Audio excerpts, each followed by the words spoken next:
Canal പുറമ്പോക്കിൽ താമസിക്കുന്നവരുടെ പട്ടയം പ്രശ്നം പരിഹരിക്കാൻ ജലവിഭവ വകുപ്പ് മന്ത്രി റോഷി അഗസ്റ്റിനും MLAയും ഉൾപ്പെടുന്ന സംഘം സ്ഥലം സന്ദർശിച്ചു.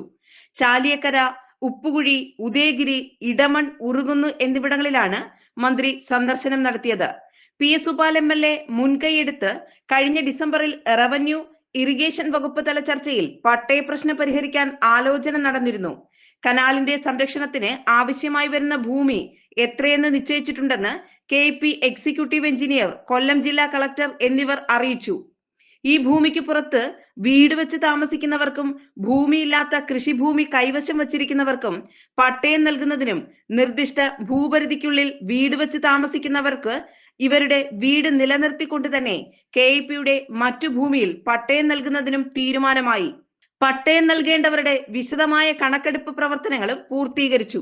ഇതുവരെയുള്ള പ്രവർത്തനങ്ങൾ വിലയിരുത്തുന്നതിനും നിലവിലുള്ള ചെറിയ തടസ്സങ്ങൾ മനസ്സിലാക്കി വേഗത്തിൽ നടപടി പൂർത്തീകരിക്കുക എന്ന ലക്ഷ്യത്തോടും കൂടിയാണ് മന്ത്രിയുടെ സന്ദർശനം. കനാലിന്റെ സുരക്ഷിതമായ പ്രവർത്തനത്തിനൊപ്പം ജനങ്ങൾക്ക് ബുദ്ധിമുട്ടില്ലാതെ പ്രശ്നം പരിഹരിക്കുകയാണ് ലക്ഷ്യമെന്ന് മന്ത്രി പറഞ്ഞു. കനാലിന്റെ പുറമ്പോക്ക് എന്ന നിലയില്, അല്ല കനാൽ കൈവശമുള്ള അല്ലെ ഇറിഗേഷന്റെ ഭൂമി എന്ന നിലയില് അതിന്റെ പട്ടയ നടപടികളുമായി പോകുന്നതിനുള്ള ചില സാങ്കേതികമായ ബുദ്ധിമുട്ടുകൾ അത് വന്ന സന്ദർഭത്തിലാണ് റവന്യൂ ഡിപ്പാർട്ട്മെന്റും കൂടിയായി സഹകരിച്ചുകൊണ്ട് ബഹുമാനീയനായ മന്ത്രി ശ്രീ രാജന്റെ നേതൃത്വത്തിൽ തന്നെ ഞങ്ങളൊരു മീറ്റിംഗ് ചേരുകയുണ്ടായി.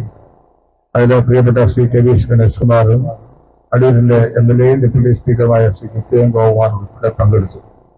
അങ്ങനെ ജില്ലാ കളക്ടറും ഇറിഗേഷൻ ഡിപ്പാർട്ട്മെന്റിന്റെ ഉദ്യോഗസ്ഥരും എല്ലാം ഒരുമിച്ച് ചേർന്നുകൊണ്ട് ഒരു ജോയിന്റ് വെരിഫിക്കേഷൻ നടത്തി ലിസ്റ്റ് തയ്യാറാക്കാനായിട്ട് ഞങ്ങൾ തീരുമാനിച്ചു. ആ ലിസ്റ്റും റിപ്പോർട്ടും എല്ലാം കിട്ടി. അതിൽ ചില സാങ്കേതിക തടസ്സങ്ങൾ നേരിട്ടുകൊണ്ടാണ് വീണ്ടും മീറ്റിങ്ങുകൾ വിളിച്ചു ചേർത്ത് ഇക്കാര്യങ്ങളിൽ കുറെ കൂടി ജനങ്ങൾക്ക് സഹായകമാകുന്ന നിലപാട് സ്വീകരിക്കണം എന്നൊരു സ്ഥിതി ഗവൺമെന്റ് സ്വീകരിക്കാൻ തയ്യാറായത്. അതിന്റെ ഭാഗമായിട്ടാണ് ഞങ്ങളിവിടെ വരികയും പ്രത്യേകിച്ച് MLA ശ്രീ സുപാല് നിരന്തരമായി കാര്യത്തിൽ നടത്തുന്ന അദ്ദേഹത്തെ അതീവ ജാഗ്രതയെ ഞാൻ പ്രത്യേകമായിട്ട് എടുത്തു പറയുന്നു. തിരുവനന്തപുരത്ത് എന്ന് ഉണ്ടോ അന്നൊക്കെ ഓഫീസിൽ വരുന്ന ഒരു MLA ആയി ഈ വിഷയത്തിൽ ഇടപെടുന്ന ആളാണ് സുപാൽ എന്ന് ഞാൻ എടുത്തു പറയാതെ പോകുന്നത് ഒരിക്കലും ശരിയല്ല എന്നുള്ളത് കൊണ്ട് അദ്ദേഹത്തെ ഈ കാര്യത്തിൽ അഭിനന്ദിക്കാൻ കൂടി ഞാൻ അവസരം വിനിയോഗിക്കുകയാണ്.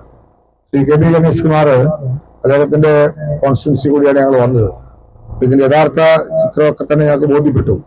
ഇതിന്റെ തന്നെ സ്വഭാവമാണ് ഈ നിയോജക മണ്ഡലത്തിൽ കൂടെയും കടന്നു വരുമ്പോൾ കാണാനായിട്ട് സാധിക്കുന്നത്.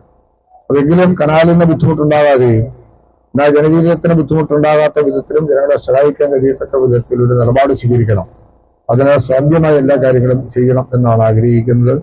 സന്ദർശന വേളയിൽ ജലവിഭവ വകുപ്പുമായി ബന്ധപ്പെട്ട് കനാൽ റോഡ് തകർച്ച, കനാൽ നവീകരണം, കുടിവെള്ള വിഷയങ്ങൾ തുടങ്ങി നിരവധി പ്രശ്നങ്ങളിൽ ജനപ്രതിനിധികളും നാട്ടുകാരും മന്ത്രിക്ക് നിവേദനം നൽകി. പുനലൂർ MLA PS സുപാലിന് പുറമെ ജില്ലാ കളക്ടർ, റവന്യൂ ഇറിഗേഷൻ അധികൃതർ, ജനപ്രതിനിധികൾ, പൊതുപ്രവർത്തകർ തുടങ്ങിയവരും മന്ത്രിക്കൊപ്പം സ്ഥലം സന്ദർശിച്ചു. നാട്ടുവാർത്ത, തെന്മല.